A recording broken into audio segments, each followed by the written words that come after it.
Hello and happy Thriving Thursday. So I know last Thursday I was hopeful we would be able to show houses starting tomorrow, but we all know what happened there. And if you don't, give me a call.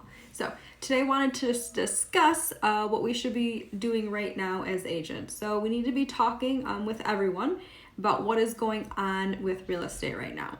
We have to let our friends, family, everyone know the adjustments we've made as an industry with video walkthroughs, virtual tours, and open houses.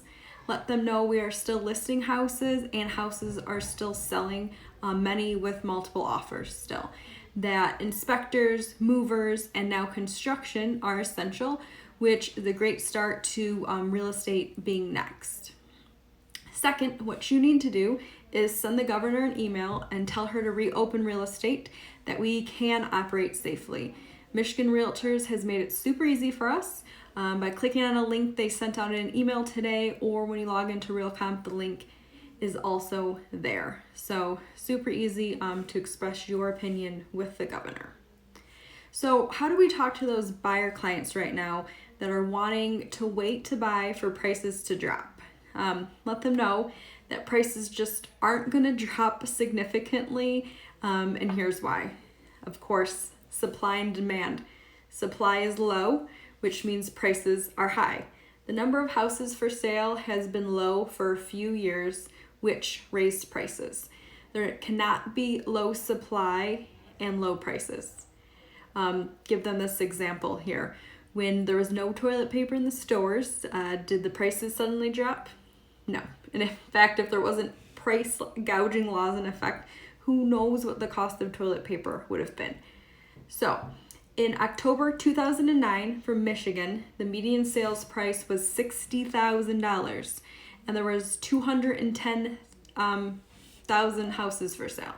In January 2020, the median sales price was $178,000 with over 135 houses for sale.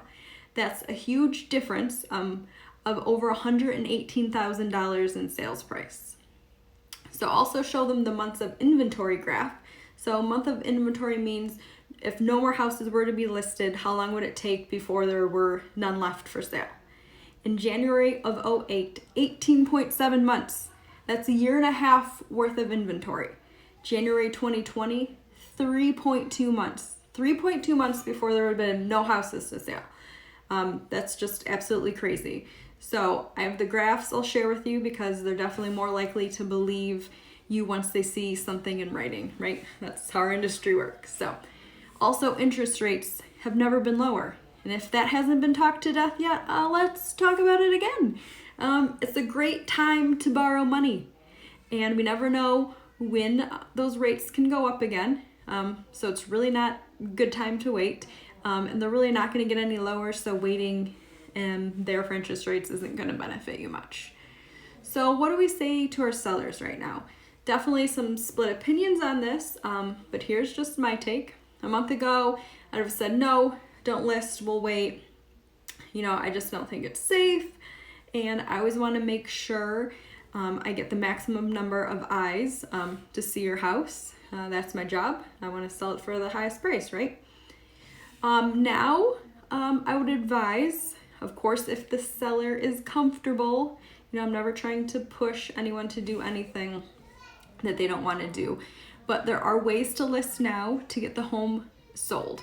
Video walkthroughs and pictures taken by the seller. The seller's open to do virtual showings and virtual open houses. And the seller's open to allowing the inspection to take place upon an accepted offer. So I do believe there's going to be a surge of listings once this order is lifted, and we will be busy, like super busy. So everyone that was going to list in late March and April and has decided to wait is here, and they're still going to list. And then everyone that was going to list in May and June will still list. And they will be stacked on top of each other, which will give us a small boost in inventory, giving them a bit more competition. So if they want to list now, it is actually a good time for them to do so because they'll kind of beat that surge. So of course, if they do list, following the law and keeping everyone safe. So this surge isn't going to dramatically affect prices. It's going to be a small surge. Prices aren't going to bottom out. So again, I'm going to share these graphs with you so you can share them with your clients. So I'd love to hear what you are seeing right now with your buyers and sellers. I'm always interested to hear that. I hope you're having a great, thriving Thursday, and I hope you have a wonderful weekend.